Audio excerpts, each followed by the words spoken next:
Ladies and gentlemen, very good evening to you and welcome to all 158 of you who are online at this moment. May I welcome you to this our June monthly Heritage Lecture given by the Wellington Trust, and say how good it is of you to come on and how much I'm looking forward to what is going to be a really interesting talk by Rob Smith. Before introducing Rob, may I just give you briefly our usual housekeeping notes. Plenty of opportunity to ask questions in two occasions. One is with the Q&A session, question and answer session at the end of the lecture.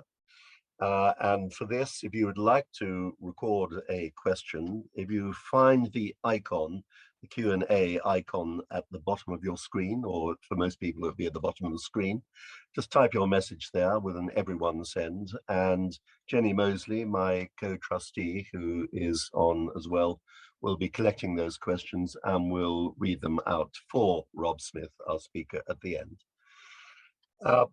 The second part of the evening, as you know, for those who are on regularly, is a very informal wash-up, as I call it, informal session. And if you just want to stay on after the end of the formalities, and I'll make it quite clear when that is, just stay there, and Matt Edgar, our resident IT guru, will bring you in. Now, that has to be done individually, so it may take a minute or two to be brought in, but be patient, don't worry, don't panic, Mr. Mannering, you will be brought into the debate. And we normally stay on until about 8 o'clock for those who would like to actually have a further session at the end. And I must say, I always learn an awful lot from those sessions. Just to say finally that a recording with Rob's kind permission is being taken of this lecture, and it will be available very shortly, and you will get a notification by email that the link will be available on our website, and you will be sent the link. With that, and no more ado, if I may pass on to our speaker this evening, who is Rob Smith. Rob is one of those guides who, over the 42 years I've spent in central London, one sees from time to time with a bunch of people always looking interested, being given a story of the history of London. Rob is an experienced guide. I've established another connection with him in the preamble just before we went online, but that's a delightful one as far as I'm concerned, which is the fact that we were both working in the same industry, albeit he not maybe in quite the same capacity as me. Rob has been a guide now for just over a decade, and he has two particular specializations, both of which are really are around the River Thames. One is, we're going to hear this evening, is the story of the wrecks of the in the Thames, and the other one, which I hope we might have the honor of hearing from Rob in a future date, not too distant future, is about shipbuilding on the Thames as well, which I think actually would be a fascinating subject. Rob's company is Footprints of London. I thank them, as well as Rob, for this opportunity. And as we say here, he leads walks along the Thames Estuary. He's also a lecturer in London history topics at the well-known Bishopsgate Institute, Morley College, and South Thames College in London. And he has published a book on the industrial history of the River Lee, which I would be most interested to hear about later on, maybe. With that, may I please pass over to you, Rob. Thank you. Oh, thank you so much for inviting me to talk to you this evening. It's always great to be able to help out in any small way with the great historic ships on the River Thames. So really good to be able to support the Wellington. So thank you very much for inviting me. So tonight I'm going to talk about shipwrecks in the Thames. Talk will last about 50 minutes. And we're talking about just a small number of shipwrecks in the Thames. If you think about all the ships that have come into London over the years, it's perhaps not surprising that some of them would have ended up as shipwrecks. And so it's not an uncommon thing at all to find shipwrecks in the Thames. So don't think the ones I'm going to tell you about are all the shipwrecks. That's just a tiny, tiny fraction of them. So as Alistair was mentioning, I'm a guide with a group called Footprints of London. So we're a group of guides who like putting on talks and walks about our favourite things in London. So all the guys just talk about things they enjoy, and I'm quite interested in London's industrial history and its infrastructure, and particularly the River Thames and Thames Estuary. And I really like taking people out to the Thames Estuary and getting a look at its history and what goes on there today. I find all too often Londoners ignore this amazing space that's just on their doorstep, and really fantastic to go out there on a day like today where the sun's shining and you get the huge skies, you get out in the Thames Estuary, all the birds that are flying out there and the ships going past. It isn't really a better place to be. So just to give you an idea of just how many shipwrecks are in the Thames, this is a map that was made in the early part of the 21st century after a survey of the outer area of the Thames Estuary. So we're talking the very, very outer bits of it here. So we've got the town of Margate in Kent over here, and Clacton in Essex out here. And then they did a survey on the seabed. And each of these blue and grey dots is a shipwreck. So there are literally hundreds of them out there.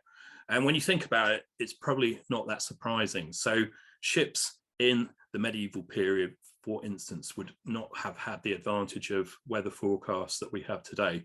So you might set out thinking, well, this is all going to be fine, the weather looks okay, and then come across really bad weather. So you could end up with ships sailing into storms. The Thames Estuary is notorious for fog banks forming, and so it's easy for visibility to drop very, very quickly. And the other thing with the Thames Estuary as well, there are lots of sandbanks. So even very, very skilled navigators can run into trouble. The sandbanks shift around, and even with modern technology, it's very, very hard to map them. So easy to run into a sandbank. Hundreds of ships going into the same space. There's always the risk of collision and a lot of danger from that point of view. And also perhaps not the same levels of professionalism in seamanship. So you could get ship's captains who didn't know what they were doing.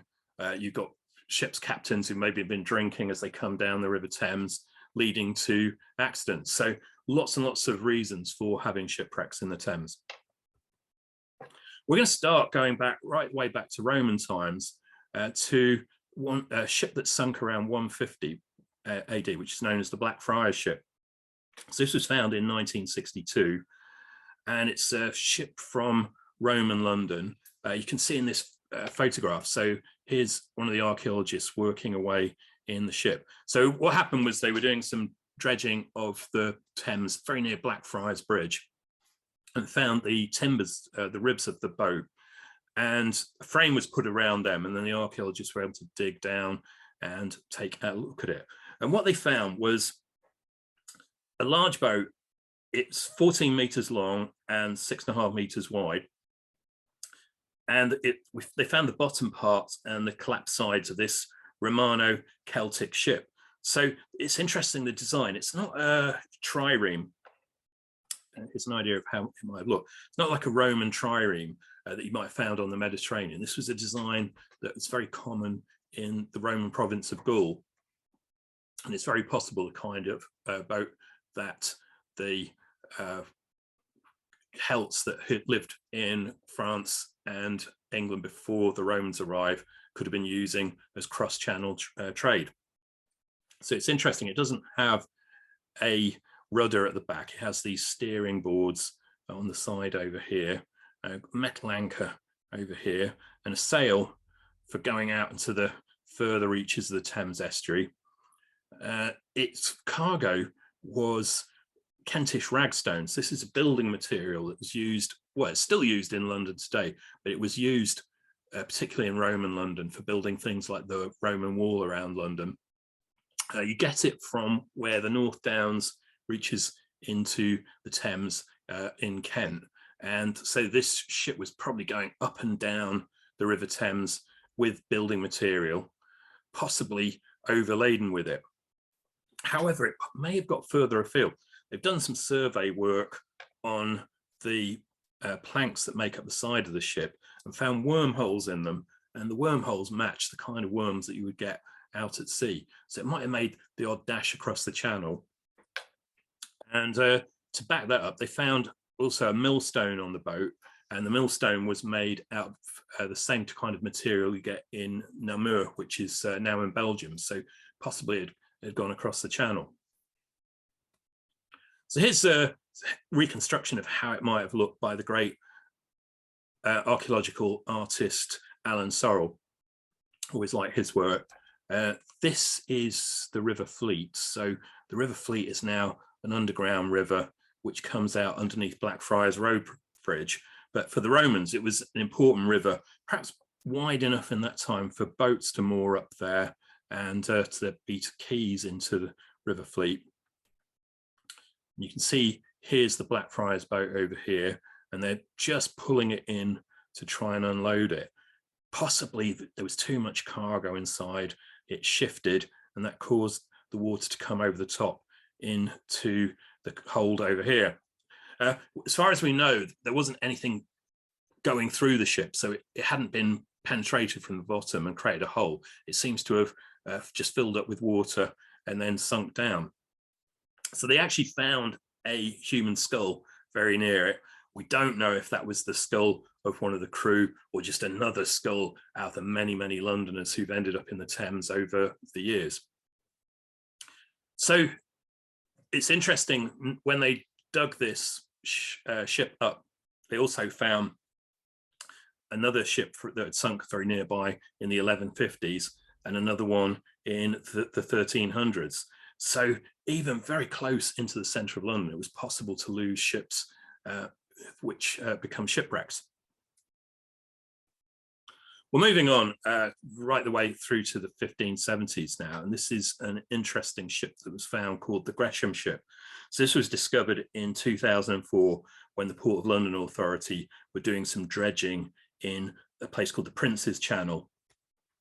So the Prince's Channel is an area just to the north of the town of Kent, of Herne Bay in Kent, and they were getting ready for the new supersized container ships which are now coming into the Thames Estuary, and they need much bigger channels. So a dredger boat went out and then started finding timbers from a ship. Well, they then sent Port of London Authority divers down and realized there was the wreck of a cargo ship at the bottom of the sea. Now, at that time, they didn't have an idea of how old it was. They carefully removed the ship and were able to pull up some of the cargo, which turned out to be cannons. So when they pulled the cannons out, they noticed they had on them TG. And over here, the symbol, which looked a bit like a grasshopper. Could this mean that these were cannons belonging to Thomas Gresham?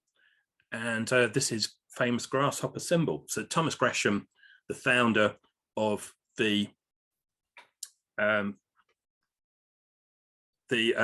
Royal, sorry, just one moment. Yeah, the founder of a lot of the organizations in the city, and the big important trader, and a important person in the city, Lord Mayor of London. And he was an important trader with countries like Holland. So when Britain was at war with the Spanish in Holland, he acted as a covert trader, bringing goods to the to London, and then was able to found the Royal Exchange. So this was a place for handling luxury goods, and still a place handling luxury goods in the city. So you might think, well, why there's a merchant ship carrying cannons? And it's very possible that merchant ships in the 1500s were armed with cannons for temporary use as naval ships. During the time of Henry VIII, Henry VIII often didn't want to pay ships full time in the Royal Navy. So he would then have merchant ships carry a few guns on them, and then if they were required in war, they would go into battle. The trouble with that is often the ships would then say, well, we were only contracted for a day's fighting, and I think we're going to go home now. Or they might also see ships which had booty on them, and the armed merchant ships would just disappear off after the booty. And so they weren't so reliable. So during the time of Queen Elizabeth, which is when Thomas Gresham is around, they had a more permanent navy. So perhaps these guns aren't armament for the ship, but actually the cargo of the ship. And Gresham owned an ironworks in Kent, and just possible that they were part of an arms deal to supply cannons to Denmark, which Gresham had undertaken. Well, either way, the ship then had to be pulled out of the water, but they soon found that its hull started deteriorating once it was in the air. After years of being covered in the mud, it was rapidly decaying.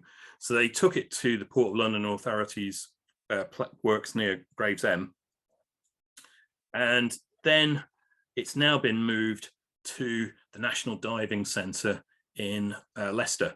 So if you want to go and take a good look at the Gresham ship, you're actually going to have to put your scuba gear on and dive down.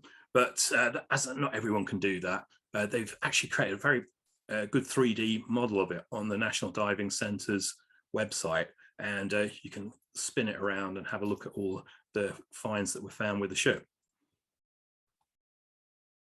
Well, moving on another century, and one of the largest wrecks that's ever been found in the Thames was HMS London.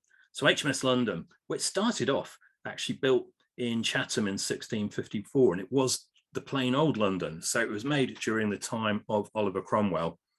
And so no, not Her Majesty's ship or His Majesty's ship London, just the plain old London. So the London was what was called a second-rate ship of the line. So it had about 450 crew and 76 guns. So it's roughly about the same size as the Mary Rose, which sunk in the Solent 100 years before that. A little bit larger than that, so you can get an idea of the size of the wreck. So it was a second-rate ship. That meant it didn't go out on long journeys out into the Atlantic or into the Indian Ocean. It was meant for defending the coast of Britain. So it mainly would have been going out to the North Sea. And when we have the restoration of the monarchy and Charles II comes on the throne, the London is the ship that's sent to bring back the future James II to England, Sir Charles II's brother. So it then becomes HMS London. And then in 1664, war breaks out between Holland and Britain. There'd been a lot of argument over trading rights in Indonesia, and the Dutch had not liked the British searching their ships in the Atlantic. So it comes to war. And HMS London was due to go out on patrol out into the North Sea. It loaded up with gunpowder at Chatham and then was heading back to London to swap for a new crew. I'm not sure exactly what happened, but at some point just to the south of Southend, there's a huge explosion and the ship was ripped apart. So here's what the London would have looked like. You can see the 3 decks of cannons and the grand staterooms over here, and the huge flags it would have had on it. So a really good looking ship. When news comes to London of the sinking of the London, Samuel Pepys is distraught. The idea of a fine ship being blown apart just like this is terrible to him. And he speculates it could be due to the Navy using substandard gunpowder that was very unstable. There'd been terrible financial crisis the year before in 1664, and the Navy had been absolutely starved of funds. So it would have been tempting to cut some corners and use perhaps old or perhaps unstable gunpowder. Well, either way, the ship is completely devastated. Pepys says there are only 24 of the crew left and about 300 drowned, and only small bits of wreckage of the ship can be recovered. So the wreckage has been strewn quite a long way across the floor of the River Thames.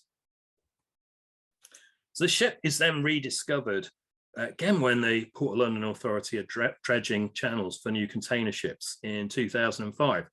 And then they employ Wessex Archaeology to pull up some of the items from it. So we've got over here one of the parts of the pulley on the ship has really beautifully been preserved in the mud. So very delicate piece of wood, but you can see the fine craftsmanship on there. This is cannon from the ship. is quite ironic. It was one that was made in Amsterdam. It originally been built for a fort in Amsterdam, part of the static defences of Amsterdam, and then put on a Dutch ship. The Dutch ship was then captured in the war in 1664 and stripped of its cannons and then mounted in the London. So you can see this cannon on display in Southend Museum. And it's got a great collection of things just which show the everyday life of the Stuart Navy. So this is a handle from a shovel that was on board the ship. And these are some really lovely spoons which were found in the ship's kitchen. Well, not all of the ships are large ships that are shipwrecked in the Thames. This is a model from the National Maritime Museum of a tilt boat. So tilt boats were boats which plied their trade between Gravesend and London. If you go to Gravesend, you'll see it's the point in the River Thames where the estuary narrows down to a river channel. So it's a great place if you're traveling on journeys in a large ship by sea to end your journey and then get onto a smaller boat or to travel by road to get to London. So the Gravesend watermen did a very good trade in taking people from Gravesend to London. And when they were in London, well, we might as well ferry a few people back and forth across the Thames from the north bank to the south bank of the Thames and back again. The London watermen were not very happy about that at all. That was their job. And so they got very annoyed by the Gravesend watermen, and it was decided that the job of taking people between London and Gravesend would then become the job of London watermen. So there were two classes of service. You'd go in a boat like this, a tilt boat, and they would carry between 60 and 80 people. So you'd have a couple of sails on them, but you'd also have some oars if there wasn't any wind.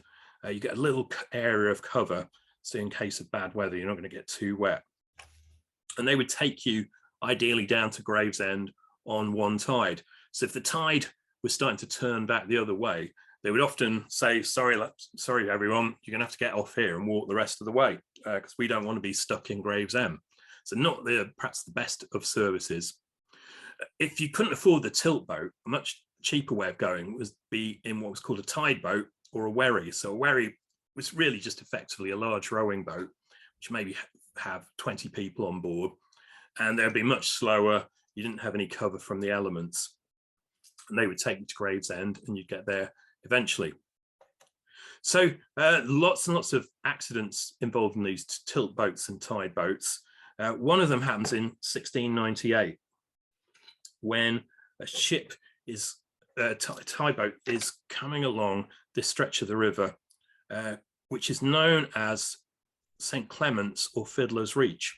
So this is just to the east of where the M25 goes over the River Thames. This is the Queen Elizabeth Bridge over here, and you've got this bend of the river, and over here this is the town of Grays and the port of Tilbury just over here. So this stretch of the river can be quite a dangerous one, and on that fateful night in 1698, the wind was blowing them into the shore, and the boat then capsized, and all the people on board ended up drowning. So it's 56 people drowning in this area. Not the only accident on that stretch of the Thames. And in fact, it's called Fiddler's Reach because of an accident with a tide boat where a traveling band was traveling in it, and the violin player was blown off the boat and then into the water. And apparently, if you walk along this stretch of the River Thames at night, you can sometimes hear a ghostly fiddling, which gives it the name Fiddler's Reach. Well, this is a great picture you can see in the Thurrock Museum in Grays, and it shows a stretch of the Thames very near Tilbury. For those who visited that area, you might recognise Tilbury Fort. So it's a fantastic Stuart era fort built along the Thames, and you can see also like how crowded the River Thames was at that point. So we've got over here some Royal Navy ships which have moored up at Gravesend. Over here on the horizon, got some sailing ships which are on their way into the port of London. We've got a steamboat coming that's totally different speed coming the other way. And then we've got these wonderful Thames barges laden with hay. So one of the cargoes that they would bring is hay from the Essex and Kent field farms, and that would go and feed all the horses in London, and then it would be brought back as manure the other way to grow more hay. And to top that off, we've got a rowing boat out here. So you can see how crowded it was. And there was so much demand for ships to go into the Port of London at that stage. In this area around Tilbury, you could end up with boats queuing to go in. And this led to frequent disasters. So just looking through some old newspapers, I found 3 in very close succession. So in 1839, there's a collision between the Castor, which is a French steamer headed for Valois-le-Somme, and that crashes into a cutter called the Gratitude. And the Castor slices the end of the Gratitude off, and the Gratitude begins to sink. The crew of the Gratitude, save when the captain of the Castor is persuaded to put the sinking ship in tow. But initially, the captain had said, well, there's nothing we can do for it, and I don't see why we should be late with our cargo when the ship's sinking. But the crew on the Gratitude are really angry about that, and they demand the captain go back and tow the stricken ship. But it's too late for one of the passengers, a poor man called Marcus Bock, who was a Dutch person who'd been a prisoner on a prison ship in the River Medway, just finished his sentence, was heading back on the Gratitude to go back to London to try and start a new life in Australia. Then he ends up being drowned in the River Thames on the way. So a very sad story. Well, in 1841, just 2 years later, there's a ship called the Mary, which is trading out of Sittingbourne, and that's hit by a coal ship called the Emily coming from Sunderland. So there's really bad weather in the Thames at that stage, and the Emily's in danger of another collision with another ship. They try and steer out of the way, but the Emily's mast is torn off, and then the ship is just careering around on the Thames. They run it aside to the Mary, and the Mary can't get out of the way and is hit, and the whole ship sinks with all of the crew lost. And the next we find of them is a week later, some men working on a sandbank, and they find the boot sticking out of the sandbank. When they dig it up, it's the captain of the Emily, a man called William Wilson.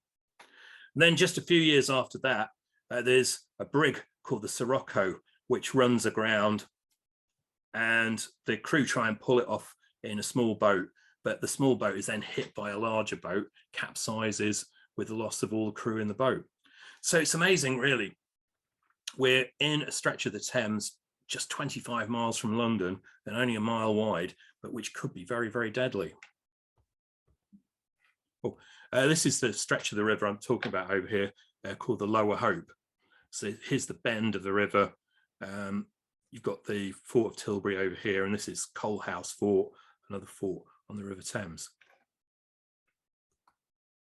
So just give you an idea of how crowded it is. This is another picture from boats in the Lower Hope.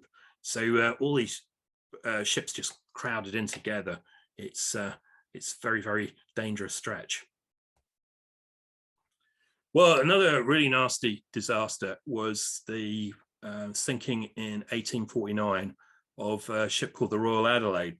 So the Royal Adelaide was a paddle steamer which had come from Cork and was heading to London, filled with Irish refugees from the potato famine in Ireland. So a lot of people who were desperately hungry, trying to start a new life in London. And so they'd sailed on this ship around the south coast, just coming into the Thames to the north of Margate in very, very bad weather, and then hit some of the rocks which are just to the north of Margate. Again, it was so within sight of the shore, but the storm is so bad, the whole ship is broken up. Every passenger on board dies. Now, this causes a real shock at the time. No one's sure how many passengers are on board because there's just been no records kept. And newspapers across the country are really angry about it. The Liverpool Mercury, for instance, says, "The inhumanity of this human cattle trade, we can call it nothing less, now carried on for the mutual benefit of the steamboat owners and of persons on the other side of the water who find it convenient to ship their paupers here. So questions are asked in the Houses of Parliament, and eventually they pass in 1851 the Steam Packet Act, which says that passenger ships have to follow a specified route and can't just go wandering around. They have to have records of passengers. They have to have lifeboats on board for all those passengers. So you'd think this would improve the situation. But in fact, what happens is those desperate people who are trying to get away from Ireland and start a new life in London then pack onto freighter ships. The Act didn't apply to them.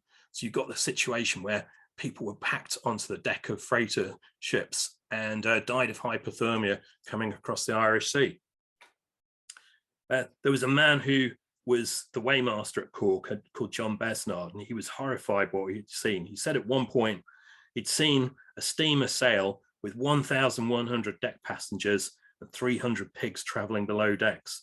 The pigs travelled at half fare, but he said they were better looked after, as at least they were of value to someone. It's quite sobering when you think of all the people coming across the channel in small boats today, a very sort of similar situation. Well, this is a very, very dangerous stretch of the river, so close to London. This is a point called Margaret Ness, or Tripcot Point. It's just near where the end of the runway at City Airport is, near the old King George V dock and the Albert dock over here. So there's bend of the river here, and we've got Woolwich Arsenal just over here. And at Tripcot Point, there's a shoal of rocks which goes out almost about a third of the way into the river. And then there's a strong current which will drag you onto those rocks. So you've got to be really very careful crossing, going around Tripcot Point. And there have been numerous accidents there. So one of them is in 1872, a steamship called the Batavia. So the Batavia was heading towards Rotterdam. It's one of the largest ships in the Dutch fleet. And it was carrying people who were heading to Holland to start a new life there, and brought lots and lots of their possessions with them. Well, coming the other way was a Turkish ship called the Charkey. The Turkish ship had been refitted with new boilers in the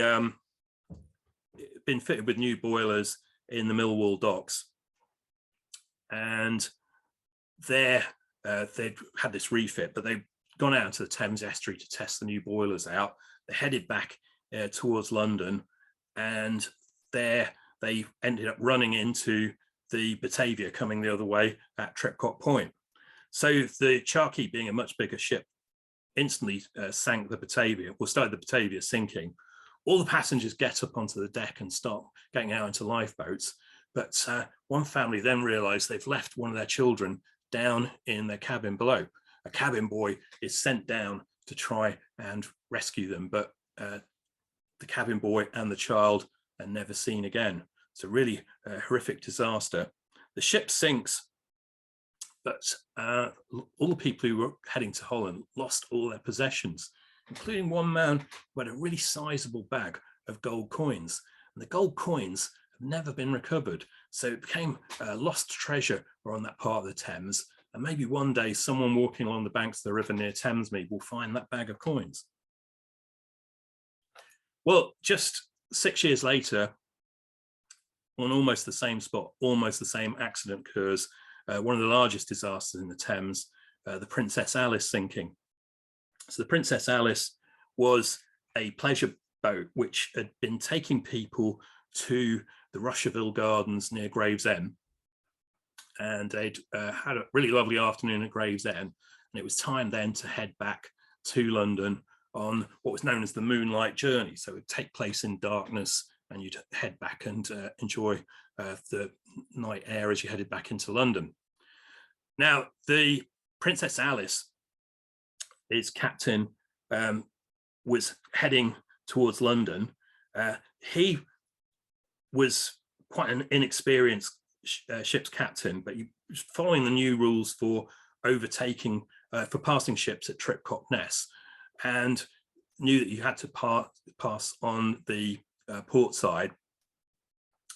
Coming the other way was a coal ship called the Bywell Castle, which had a captain which had been very experienced and hadn't been aware that the regulations had been changed to pass on the port side rather than the starboard side.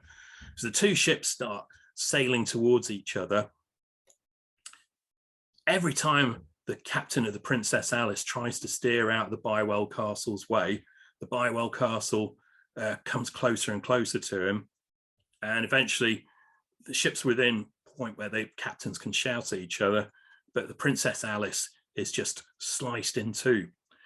Now, there are no public address systems on ships in those days, so a lot of the passengers were completely unaware of what was happening, and a lot of them were totally unprepared for being in the water. Everyone's in fine clothes and smart dresses for day's finery at Gravesend. So just thrown into the water, and there's no chance to deploy any lifeboats. So the Princess Alice just sinks really rapidly, and people are left swimming around in the water. Just to make matters worse, the accident took place at the point where the sewage for London was discharged into the river. And this means that people are left swimming around in this brown swirling mass of sewage. So even the people who make it out of the water and don't drown die later from the effects of swallowing sewage. So it's a complete disaster. We're not sure exactly how many people died, again, because proper records weren't kept. So it must have been around 650 people drowned. And bodies can end up being washed up in the Thames for days afterwards, to the point where governments say they will pay a bounty to any waterman who can recover bodies from the accident. So this means that Thames watermen go down looking for bodies. And you actually have fights breaking out between different watermen over who owned the particular body. It's traumatic as well for the town of Creekside, well, village of Creekside. So Creekside was a tiny village at the mouth of the River Roding, within sight of where the accident had happened. And a lot of the people there owned rowing boats, so they went out to the disaster. But there were so many people in the water that they were left with the stark choice of saying, sorry, I can't fit any more people in my rowing boat. I'm going to have to leave you in the water. I'll come back as soon as I can. But often when they came back, no one was there. So very, very traumatic. And that's recorded in this mural at Creekside. So Creekside doesn't really exist as a village anymore. It's now part of an industrial estate, but they have got this rather lovely mosaic which commemorates it. And you can see the grave memorial in Woolwich graveyard to the Princess Alice disaster. We're moving into the 20th century now, and another huge accident was the sinking of HMS Bulwark in 1914. So this was a big battleship, which was actually, strictly speaking, in the mouth of the River Medway rather than the Thames, but very, very close to the Thames, near the port of Sheerness in Kent. And Bulwark had been loading up with new ammunition, ready to go out to sea. Now, the ammunition was being loaded by civilians from the port of Sheerness, and they were all on bonuses to try and get the job done quickly. So we think what was happened was safety measures were cut, safety corners were cut to get the job done quickly. And what should have happened was ammunition would have been put into separate holds with securely blast doors put on each hold. But to get the job done quickly, they think the blast doors were wedged open so they could load the ammunition in. Well, probably the trigger for the disaster was that some of the shells had been left resting with their tips on the wall of the ship. And just as breakfast time came in the morning on the 26th of November, we thought that they think the heat of the ovens had heated up the wall of the ship sufficiently to detonate some of the shells, and then a chain reaction of shells explosions happened and blew the whole ship apart. Well, all we got as a record of it is this photograph, which was taken after the accident, of this huge column of smoke from the Bulwark. It's such a huge disaster. Everyone on board is killed. In total, 741 people, including, really sadly, the band of the local gunnery school, which had just gone on board to play a quick tune before the ship went out to sea. So they shouldn't really have been there. Well, really shocking accident. The ship is still a hazard in the mouth of the Medway today. So if you go look at the naval charts over here, you can see there's a mark at East Bulwark and West Bulwark. They're nearly a fifth of a mile apart. So you can see how the ship had been ripped in two and blown apart by it. And you can see these markers in the photos. This is when I went out on a boat into the Thames Estuary last year, and we passed the wreck. Well, amazingly, within 6 months, an almost identical accident happens in a very similar place. So a ship called Princess Irene was loading up with mines. So the Irene had been a passenger ship at the start of World War I and gets converted to a mine layer. So it was due to be going out to the German coast and laying mines to stop German ships leaving their ports. Again, the civilians were on board trying to load the ship as quickly as possible. And we think what might have happened was one of the mines had its primer left inside. They should have been taken out while they were being loaded, and really roughly manhandled, and then caused a chain reaction which blew the ship apart. And it's a vast explosion. There was a huge pool of smoke which went up 1,200 feet in the air. 2 barges which were alongside it were completely destroyed. And the explosion rips off the crane of another barge, which then lands on another man and kills him. Flying debris hits the Isle of Grain across the other side of the River Medway, and 2 people are killed there. And debris thrown all over the place. So they found a case of butter from the ship landing in the middle of Rainham High Street, 6 miles away, and even debris landing in Sittingbourne, which was about 20 miles away. So huge explosion, and one which down to careless handling on the ship. So the wreckage of the Irene can still be a nuisance today. I spoke to someone who was a tug operator in that part of the Thames, and he said he'd pulled out his up his anchor one day and then found part of the debris from the Irene attached to the anchor. You can find a memorial to these disasters in Sheerness, just opposite their railway station. So 741 people killed on the Bulwark, and they think at least 349 people on the Irene, including 76 dockyard workers. Well, a ship that really disgraced itself twice was a ship called the Nurturton. So in 1931, it was going along the English Channel coast and ran aground at Dungeness and split in two. Amazingly, they're able to salvage it enough to make it the 2 halves seaworthy. And there's a plan to take it back to the port of Tilbury and see what can be done with it. So there's 2 halves of the ship are towed together down the Thames, and then they run aground again, just very near Tilbury. So one half was left on the river and the other half towed along before running aground itself. So for a long while, a joke was, which is the longest ship in the world, the Nurturton, because there's 3 miles from the bows to the stern. Amazingly, they're able to actually patch the ship together again, and it served in World War II. So the 2 halves were joined back together again, and it became a convoy ship out in the Far East, eventually sunk by the Japanese.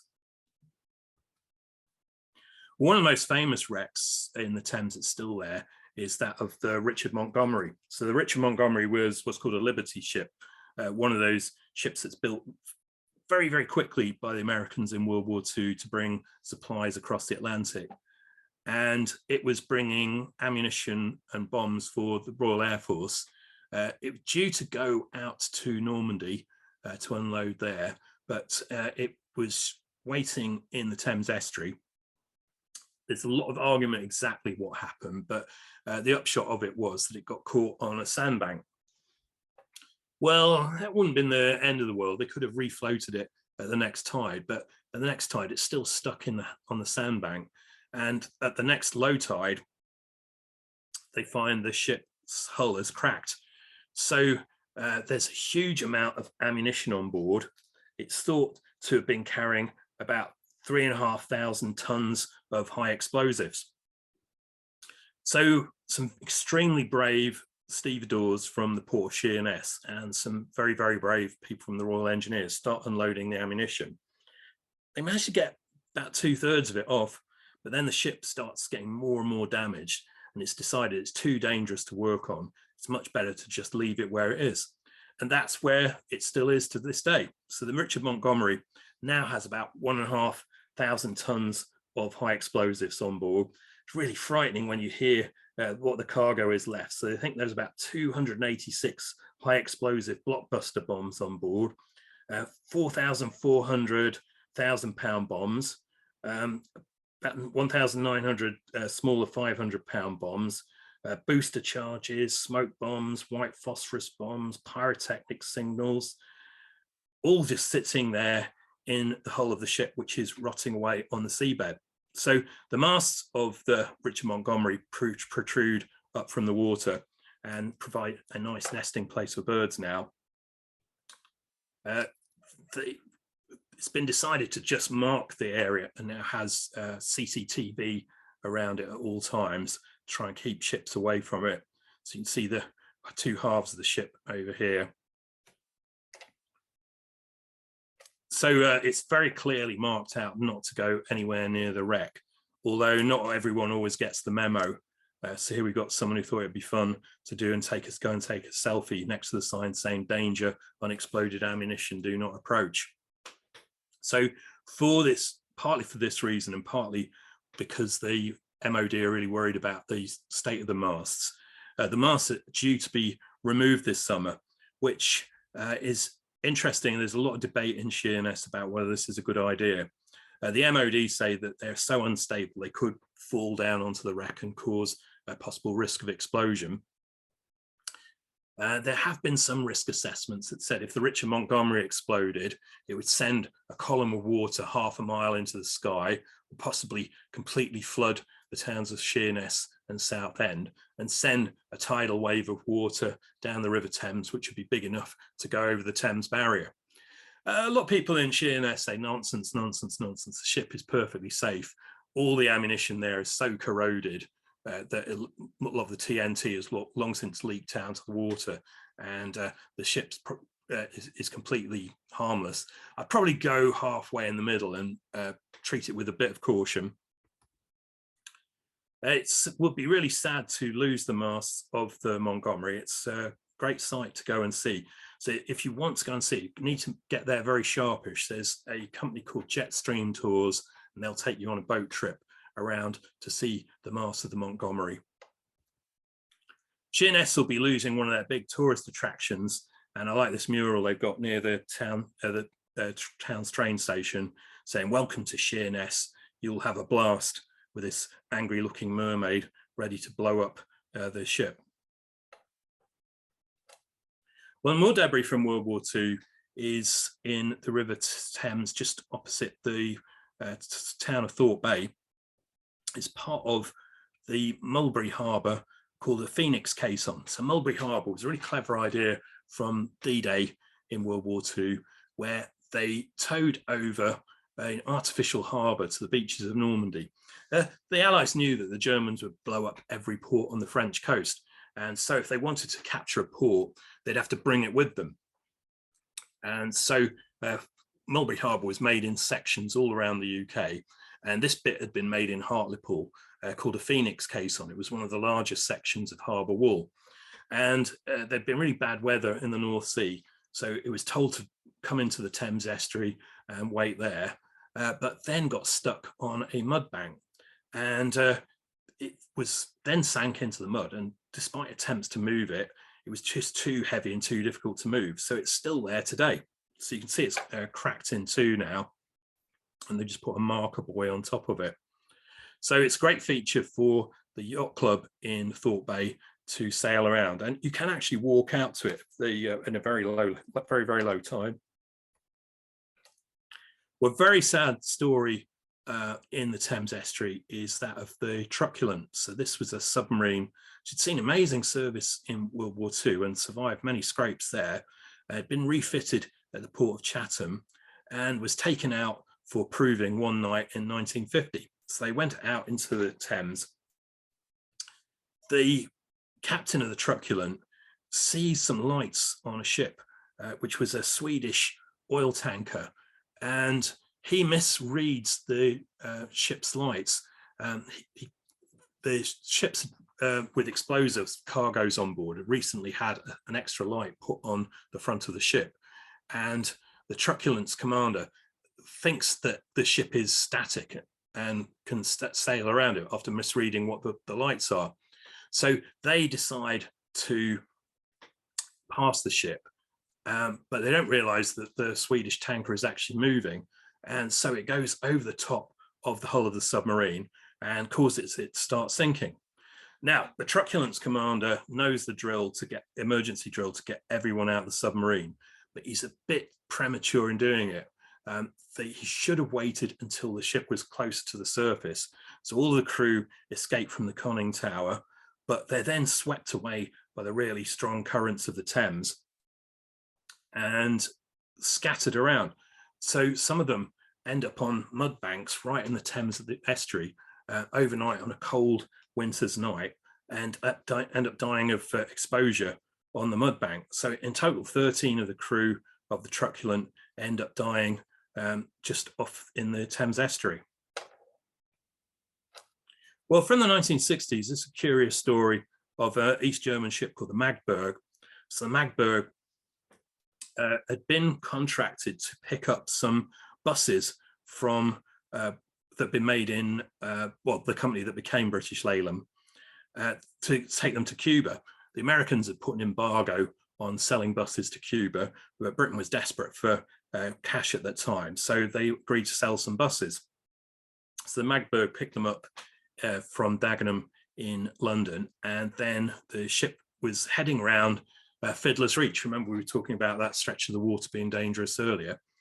And they come across a Japanese ship, the Shinji Maru, and the Shinji Maru steers one way and the Magdeburg steers the other and ends up running aground, tipping on its side at a place called Broadness Point. Well, amazingly, they're able to right the Magdeburg 6 months later, and it goes on its way and ends up actually going back to East Germany. The buses, some of them were salvaged and some of them were actually sold to Cuba. I wouldn't be surprised if some of them are still on the streets of Havana today.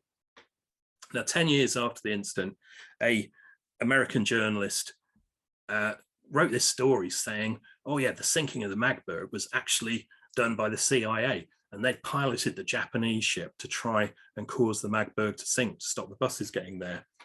The journalist died shortly afterwards, so no one was able to ask him where he got this information from. It seems very unlikely to me. I think if the CIA had wanted to stop the buses getting there, it'd have been an easier, less haphazard way of stopping them than causing them sink in the Thames. But an interesting story nonetheless. Well, my last ship I want to tell you, it's not so much a shipwreck as a case of neglect.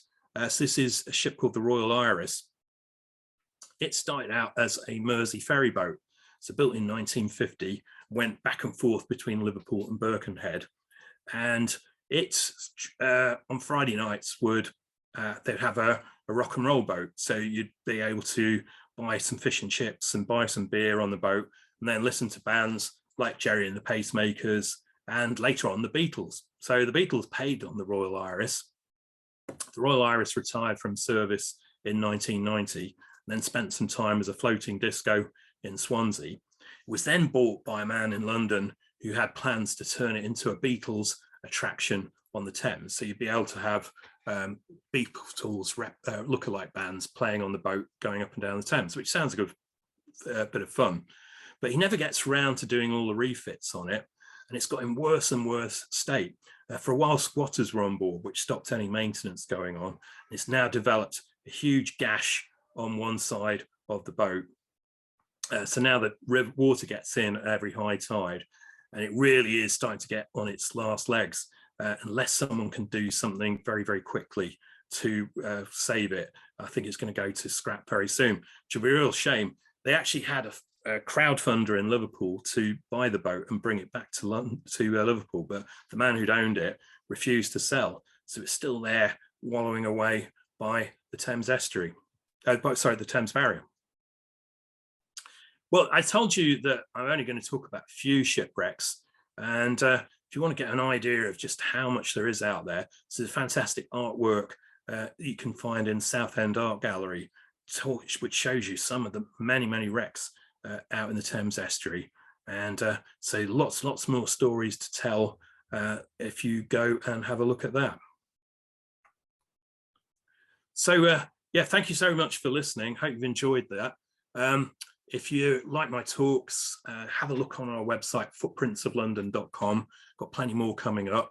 So on Sunday, I'll be talking about the Thames Estuary, some more tales from the Thames Estuary. So have a look on our website, footprintsoflondon.com, or come with me for a walk as well.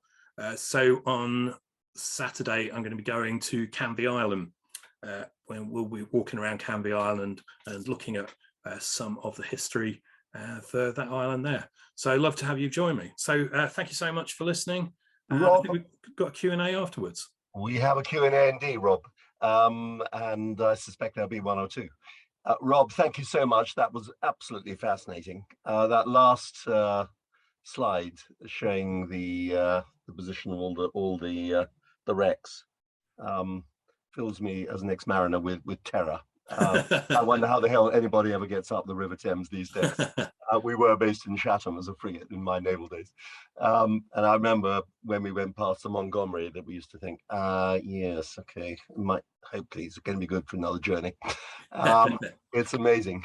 It was interesting that one of my colleagues at work, a lady who lives in Southend, says that there are still bits and pieces from the Montgomery washing up on Southend Beach from time to time.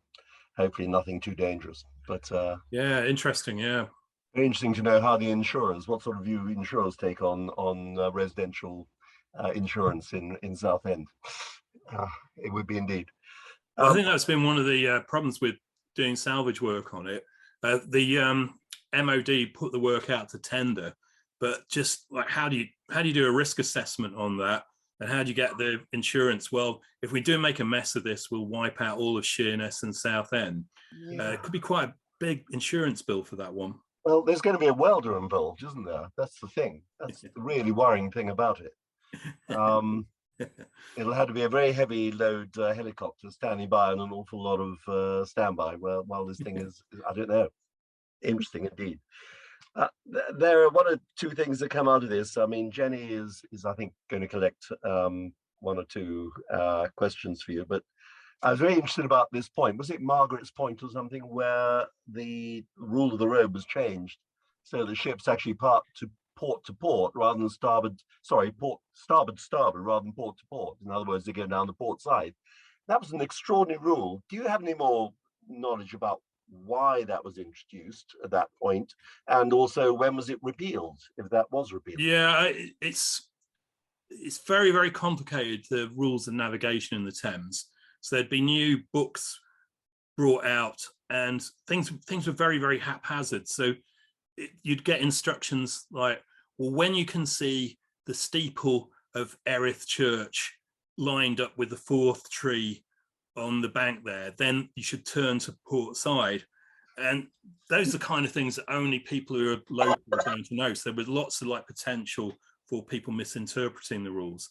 So a lot of it gets tightened up when the Port of London Authority take over navigation in the Thames in 1909, and then they have proper rules and regulations.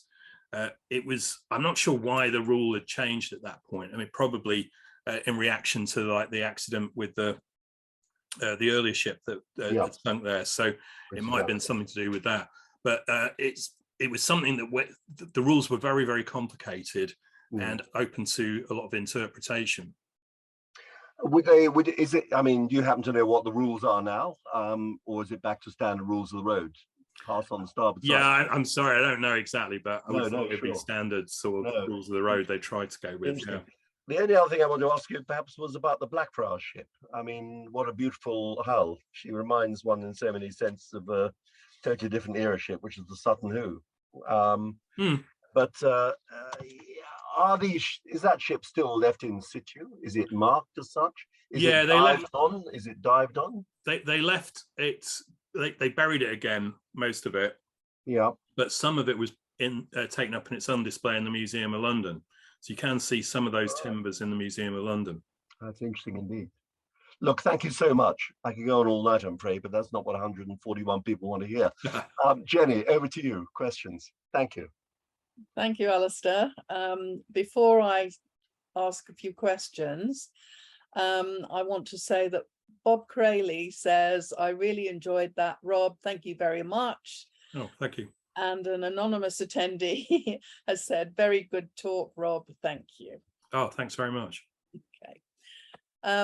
And from Bruce Lecren, a question, I'm fascinated by the fate of Golden Hind. My understanding was that she was moored up a creek in London as a public attraction and was later lost or forgotten, and the creek was filled in. What other information do you have about her? Well, Golden Hind, it was really celebrated when it arrived back in London. It was seen as a new era of British English naval prowess at the time, and there was one proposal to hoist it to the top of the tower of St Paul's Cathedral.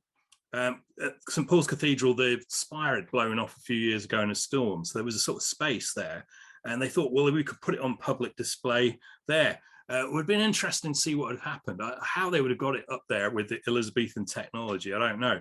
But if they had done, it wouldn't be around, as obviously that tower is then destroyed in the Great Fire of London. But yeah, I've heard the story. It's one of these London things which is incredibly loved and cherished for a while, and then fashions change, and then it's not very well maintained. And as far as I know, I don't think there's anything left of it. One connection that you can see of the Golden Hind is if you go to a pub called the Christopher Hatton in London, very near Chancery Lane Station. Christopher Hatton was the sponsor of Drake's mission, and his symbol was a golden hind. And so he got kind of naming rights on the ship. So if you go to the Christopher Hatton pub, you'll see a golden hind on the pub sign. Okay, thank you very much. Another anonymous attendee has said, do you have any comments on the development of lifeboats for passenger ships or freight ships? You mentioned one wreck led to an act in 1851. Yeah, it's really it's a shame. It's just every advance in safety seems to have to be paid for by a disaster. And when you're getting improvements which are permanent, that's almost like a tribute to the people who lost their lives in the previous accident.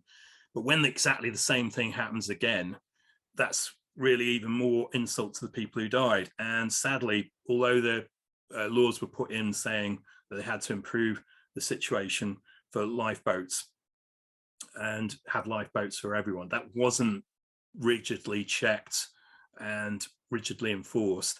And you still get disasters in the 20th century where there are not enough lifeboats for everyone on board. You have cases where they think that ships are so safe that, oh, they're never going to need the lifeboats. We're going to waste money on lots of lifeboats. So yeah, it's a thing that it takes an awful long time to get in place. So yeah, for instance, the Princess Alice didn't have enough lifeboats for all the people on board, even though the act had been passed at that time. Thank you so much. And in response to your discussion with Alistair, Thames' standard rules of the road, apart from sea reach crossing for yachts, says Bob Crayley. Oh, well, that's good. Yeah, someone who knows the things there. That's very good. Okay, next question from Malcolm Waugh. I am not a navigator, but I am aware of progressive cyber attacks on ships' navigation systems worldwide. Are ships vulnerable in the future when transiting the Thames? Yeah, I think that's a very good point. We've all had sat nav disasters over our years, haven't we? And imagine carrying a cargo of sulfuric acid down the Thames towards Dagenham, where they've got a plant handling that. You really don't want someone thinking, well, my sat nav says I'm still in the water. So yeah, it's interesting that even in the days of sat nav and radar, the Port of London Authority still has a team of pilots which go out onto ships and direct large ships into the Port of London. So they'll leave Gravesend in their orange and blue pilot boats and then sail out to the edge of the Thames Estuary, so just to the north of Margate, and usually board large ships there. And those people with their experience and knowledge of the conditions of the Thames are still really useful, bringing large cargo ships in to the Thames. So yeah, even with modern technology, you can't beat experience and knowledge of the conditions there. And I know it might seem like quite a benign place, like just being a few miles from London, but there are all kinds of hidden dangers in the Thames. I would also say, having been out on a boat into the Thames Estuary last year, I went on a fantastic old Thames pilot boat called the X-Pilot. And that was quite a big and stable ship. But when we crossed into the wake of these huge container ships which are coming into London, it was pretty frightening. And I think if you're on a smaller vessel, there's always the danger of running into trouble that way too. Thank you very much. I'm going to read you quickly some more thank you notes. From Jeffrey Baker, thank you very much for the talk. I'm in Virginia, USA, retired RN commander. Thank you for attending. Oh, thanks. Yeah, it's very good to get naval approval. Yeah, wonderful. Another one from Alicia Johnston. And again, from Bruce Lecren, thank you very much, they both say. And I've got two more. Excellent talk from Mort Stoll, and many thanks, Rob, for a fascinating talk from Vernon Stradling. Let's just thank you so much. Last one is, yes, another one from Frank Curtis. Oh, they're coming in thick and fast now. And I've got one more question up here from Howard Mackenzie Wilson. When Hinks of Appledore was asked to build a replica of the Golden Hind in the early 1970s, the naval architect researched her to find her dimensions and discovered that the dock in which she had been preserved had been filled in with soil still existed, and that the shape of the hull was still there in the mud. So those were the dimensions used for the replica. Oh, really? I didn't know that. There we go. This is wonderful. And a question that I was going to ask. Any thoughts on recently highlighted discovery of HMS Gloucester, although of course not found in the Thames, and that comes. Yeah, no, that's really, really exciting. Yeah. I think that will be another treasure trove of interesting material. I don't imagine there'll be it's going to be a really big job to do like a Mary Rose thing and lift the whole ship out, and whether we got the resources to do that sort of thing anymore, I don't know, but hopefully they'll be able to pull as much stuff as they can. Got to bear in mind it's been discovered a long time, isn't it? They're only telling us about it now. Presumably they've secured a lot of material off it, so that's going to be a really exciting find. It's not too dissimilar sort of era to the London, which I talked about earlier, but one of the problems has been for the London has been all the wash of the cargo container ships which go over it, and so although it was a wreck that was found not that long ago, it's deteriorated really rapidly. So hopefully the Gloucester might be in better condition. Yeah. Fascinating. It was very interesting that you mentioned James II in the context of London, and I think it was we were told that the Gloucester was actually supposed to be. That's right. Yeah, well. They seem to get a pattern here. He was obviously a bit of an albatross, wasn't he? Yeah, yeah. Does sound one of 10. Okay. Malcolm Waugh, who asked you the question about the cyber security and the hacking, says, very good answer. Thank you. I am a National Cyber Security Centre IASME lead on this. So thank you very much for your. Well, keep up the good work, because we definitely do not want ships with dangerous cargoes crashing with their, Yeah, if their navigation system's messed up. Yeah. A few more thank yous from Simon Gaskin. Another anonymous attendee says, I hope the SUP paddler, SUP paddler, was given a talking to. James Ted Van Brunswick, who is from Australia, he says, thank you, Rob, from Ted, Federal Master of the Company of Master Mariners of Australia. Oh, thank you very much. Ted's in Sydney, Rob. It's good of you to come on, Ted. You can go back to bed now. Yeah, on sociable hours. Another thank you from James McMullen. And final question on my list here. I took a photo of the Richard Montgomery on one of my first trips to sea on a Shell tanker in 1964. And I am amazed how long the masts have lasted. That's Roger. Yeah, it's incredible, isn't it? Isn't it amazing? Well, yeah, I don't think, well, we don't want to like test how much longer they can last, I suppose. No, indeed. Well, thank you everybody for your questions. Next slide, please, Matt. We have another lecture coming up on Monday, the 11th of July, so put the date in your diaries.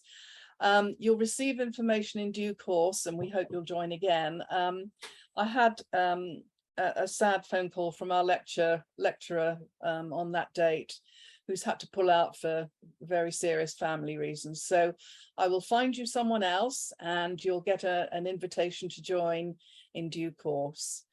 Of course, I have to make my appeal. Rob has kindly given his time free of charge to us because of his great interest in ships, and particularly the Wellington, I think. So if you would like to support Rob and the Wellington, please do donate to us. We need every penny for preservation and the running of the ship and of the trust, of course. So please donate if you possibly can. And Matt's going to end that now and bring you all in for the informal chat, but it will be a little bit of time. So Alistair, would you like to continue chatting away to Rob? Yes, indeed. Thank you very much indeed, Jenny. And thank you all who've stayed on for this lecture. I can tell you, Rob, that we had, including the home team of 4, we had 195 people. Oh, very good. On your lecture. So that is, I hope everybody enjoyed it as much as we did listening to it. It was such an informed lecture. It's a very interesting experience, this story about the River Thames. For those who don't or haven't plied their trade or whatever at sea, a river is a river, and you know, it's something on the map, and it's something that people don't think about. The same way as many people sit on a beach figuratively and don't think about that ship that's crossing the horizon as well, what it's doing and why it's doing it. Not knowing that necessarily that 96% of our trade comes by sea into this country. And indeed, Ted Van Brunswick, who was on earlier, it's much the same statistic, I think about 97% down in Australia as well, it comes by sea. It is a very dangerous place, the Thames. From my own experience, I've navigated a minesweeper in the Thames Estuary, and I know where the banks are. But also there was that time I flew back from Antwerp over the Thames Estuary back to London City, and you were looking for the sea amongst the sand, effectively. It was so shallow. It was such a treacherous area. And if one thinks about the tonnage that at any time is coming into the river, it is a miracle. I think that we don't get more accidents happening. It's really fantastic, the skill of those people who do operate those ships, and the pilots who guide them in as well. 2 of them, or one of them, who has been actually the honorary Marine Superintendent on board the Wellington, John Houston, who's given his lecture, and he was, I think, the senior pilot at one stage on the River Thames. He's there now. I can see you, John. Good evening. There we are. Welcome aboard. Good to see you. Rob, let me introduce you to Holly Rosenberg. Holly is sitting on the edge of a rather large lake up in the northwest corner of the United States. Yeah. She's there every lecture. Good to see you, Holly. How are you keeping? All right. Good to see you, Alistair. Good to see all of you. And you know, you talk about this as you always do a washout. In the suburbs of Milwaukee, Wisconsin, we are literally having a washout. We had a sunny day this morning, and it's afternoon, and it is raining. And I'm doing errands, but I took the bus, so I turned on my iPhone so I could hear Rob's presentation, but I had my phone tucked in my duffel bag. So Rob, thank you for the presentation. By the time I was able to actually see it, you were on 1914. Huh. So mentioning about Jerry and the pacemakers, I was 10 years old. Yep. You're breaking up a bit, Holly. You've done very well. Keep going. Come back in a minute. 1964, and I didn't know what ferry across the Mersey so much, and I'm so glad to be with all of you at this time. Ferry across the Mersey. You got that bit anyway. Yeah. I mean, it's such a shame. I really feel for the people of Liverpool losing one of their iconic boats. And whenever I take people on walks down there, they're all sort of, oh, this, what a tragic end to this great boat. Yeah. May I say hello to Ted? Ted, my good friend, it's good to see you. Thank you for doing the early morning watch. Oh, yes. Thank you, Alistair. Lovely. Sandra just was up for the Jubilee celebrations in London. Oh, I saw. She took a picture there of the Wellington. Wow. Congratulations to you. She looks absolutely spick and span, dressed for it. It's fabulous. She said, your team is doing really well. Congratulations to you all. That's really kind of you, Ted. Thank you so much indeed. And I'm looking forward possibly to seeing you later on, a little later on this year. It's something in planning. Wonderful. We're trying to put it together. And if you've got a spare platform going around Botany Bay, I'd be happy to do an early morning session with you again. We look forward to that.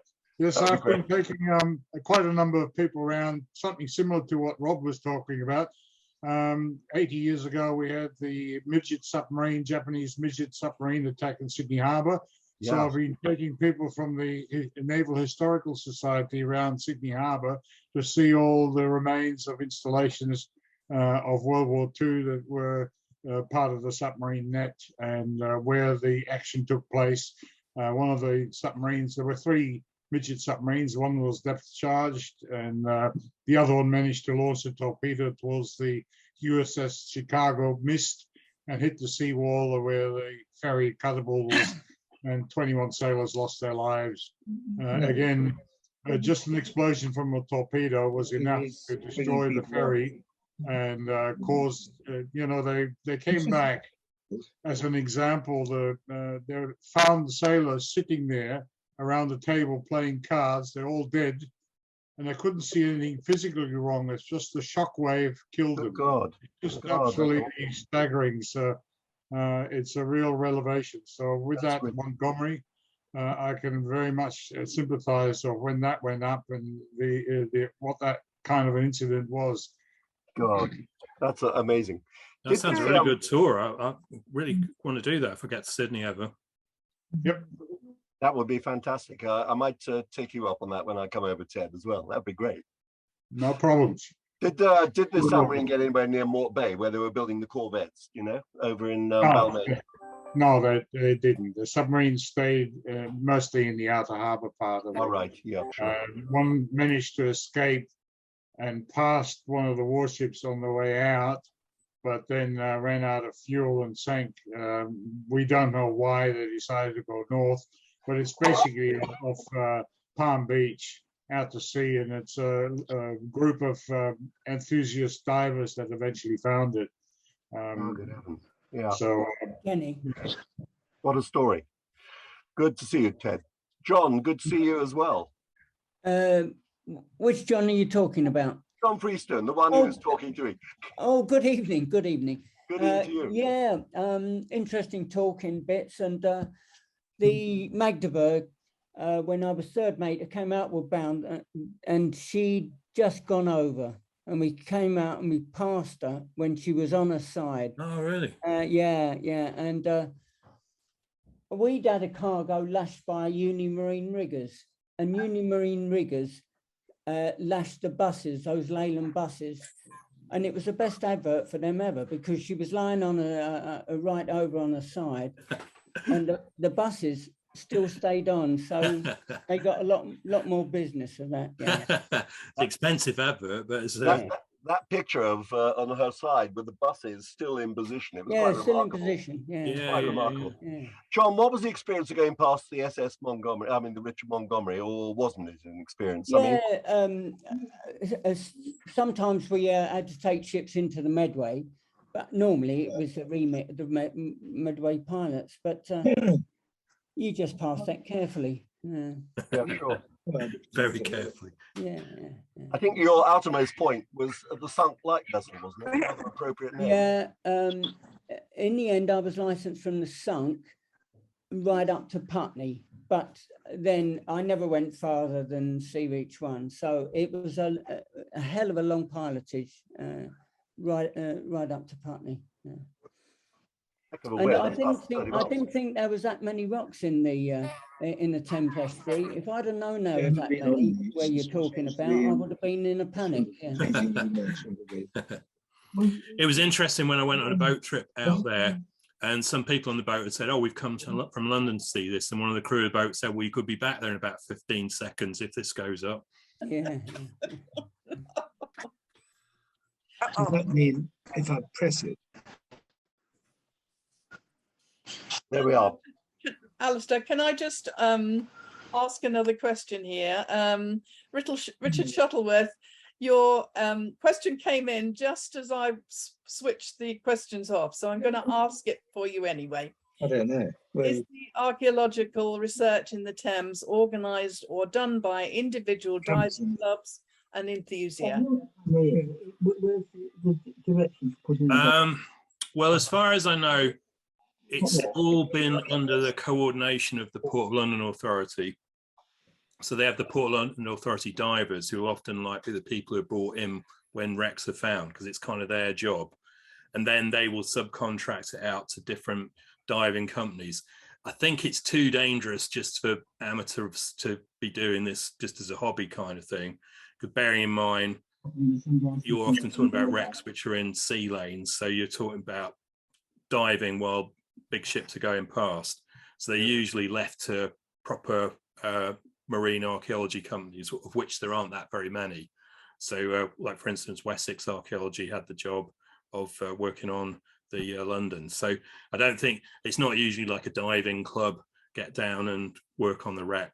It's usually like professional divers. Thanks. Thank you. Howard Mackenzie Wilson, would you like to ask your question? Well, it's a comment really, Rob. Thank you for a terrific talk. As a small boy, I grew up in the Thames Estuary, sailing all sorts of dinghies. I was at Thorpe Bay Yacht Club. We used to picnic on both the Richard Montgomery and on the Mulberry Harbour. And then as the Mulberry Harbour broke up, it became a real challenge to sail through the gap, because all the reinforcing rods pointed inwards, and you had to get right in the center of the gap to get through. But I really wanted to talk about the Truculent, because my father was chief engineer of the Southend Motor Navigation Company. We had a number of pleasure boats that used to go across from Southend to Sheerness.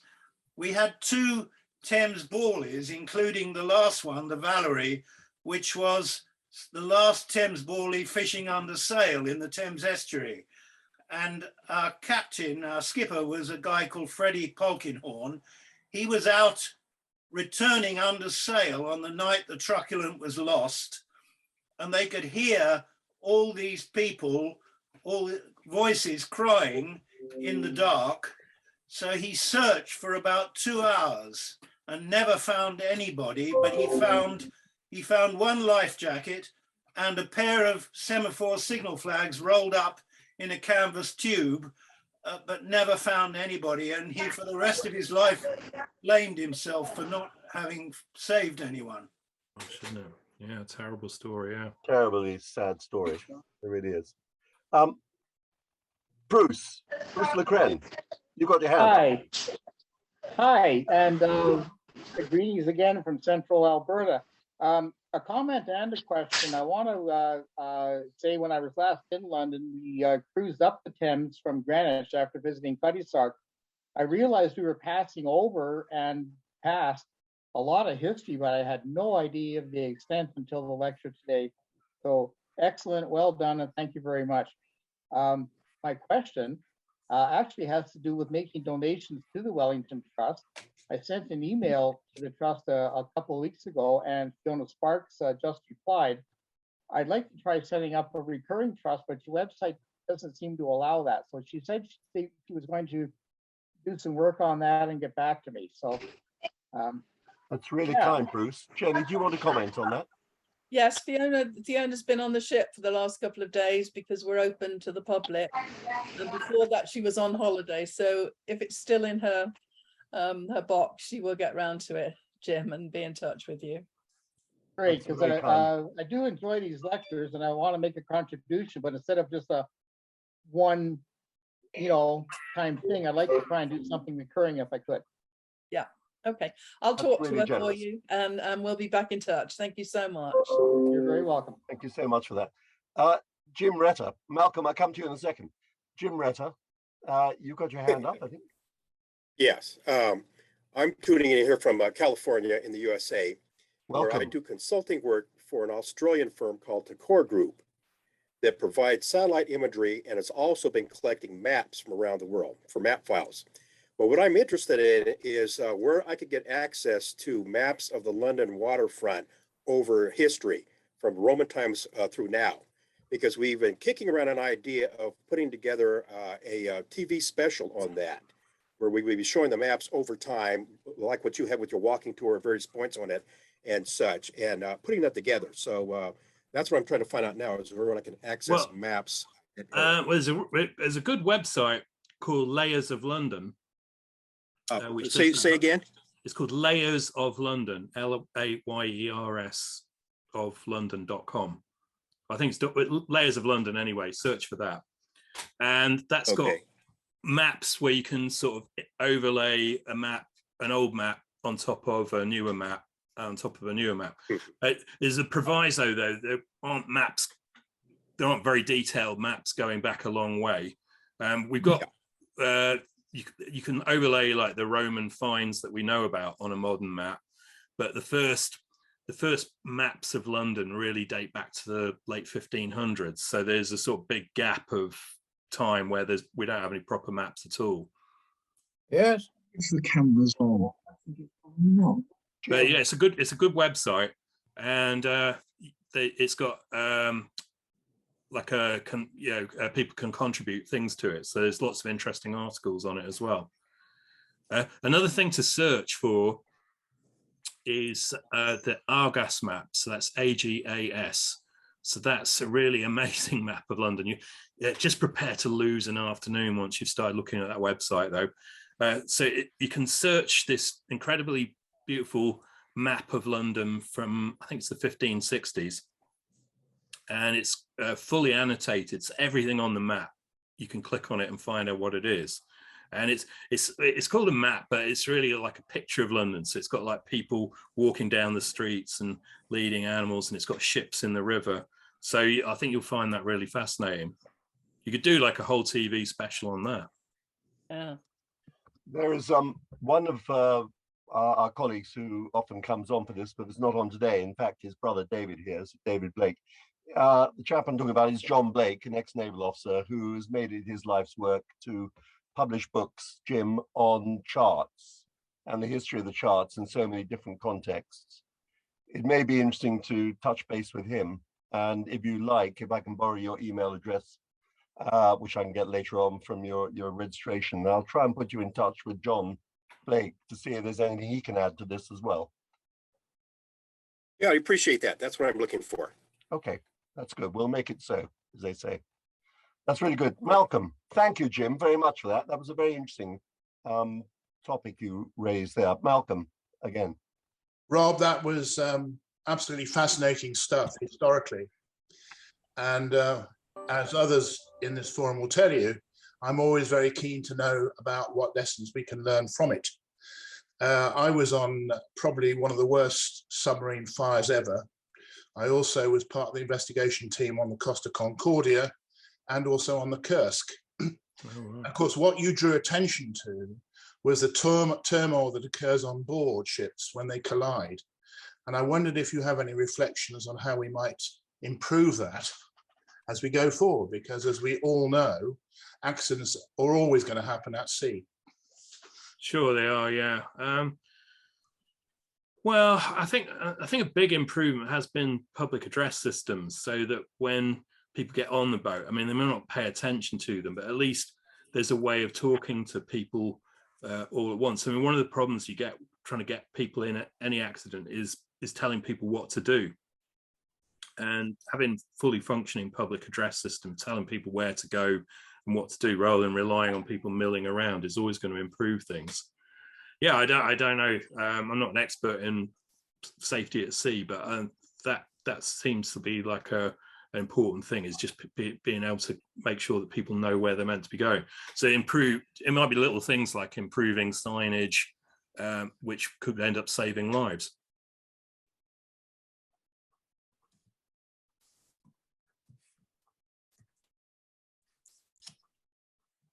Okay, any more questions or comments tonight? I think we might be at the end of a very, very interesting evening, and It was. I would like to say a personal thank you to Rob for responding so positively to my invitation. Thank you very, very much indeed. Oh, well, thanks for inviting me. It's all, as I say, it's a great cause to work with, and we've got to protect our historic ships. Yes, we believe wholeheartedly in that. Oh, good. And we look forward to inviting you back sometime for your lecture on the Thames shipbuilding. Okay, everyone. Thank you so much for joining us. It was Thank you, everyone from around the world. Yes. Sleep well. Thank you very much. Those in the United States, thank you for coming on. David down in Cape Town, good night to you. Bye-bye. Thank you very much.